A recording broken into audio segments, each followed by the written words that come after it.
එක කඳවුරක සෙබළෙක් හිටියා. ඔහු බොහොම නිහඬ චරිතයක්. කොටිම කරන ඔහුට පෙම්වතියක්වත් හිටියේ නැහැ.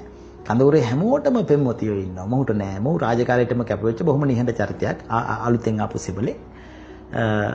ඒතර කඳවුරට ලියුම් එනවා. ලියුම් එන්නේ කොහොමද? චොපරකින් තමයි ලියුම් ගේන්නේ. මේ ගොඩබිමින් සම්බන්ධතාවක් තිබුණේ නෑ.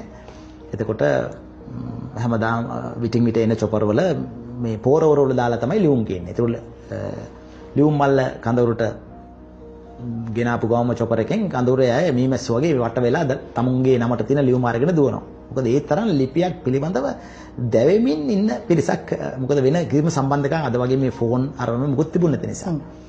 එතකොට මේ සෙබලා එක නිමාඩුවකදී දැන් හැමෝම ලියුම් අරගෙන යනවා.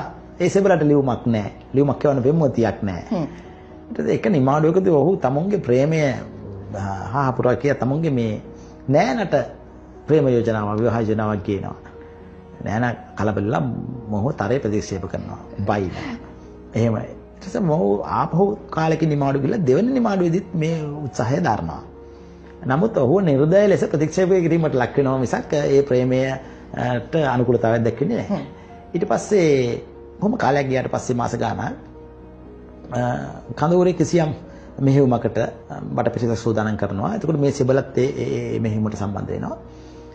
හැබැයි මේ මෙහෙයුම පටන් අරගෙන මෙහෙයුම අතරතුරදී සෙබළු අපේ කීප දෙනෙක් මැරෙනවා. ඒ මැරෙන සෙබළු අතර මේ සෙබළත් ඉන්නවා. මේ සෙබළා. ඊට පස්සේ චොපර් එකක් මේ මියගේ අයගේ සිරුරු ටික කඳවුරට ගෙනල්ලා චොපර් එකක දාලා මේ චොපර් එකක් කියනවා මේ අයගේ සිරුරු අරගෙන යන්න.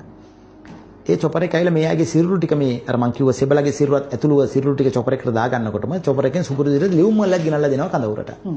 එතකොට චොපර් එකේ මේ අයගේ සිරුරු දාගෙන යන අතරේ මේ ලියුම් මල්ල කඳවුරේ අය බෙදාගෙන බලනවා. එතකොට එක ලියුමක් ඉතුරු වෙනවා.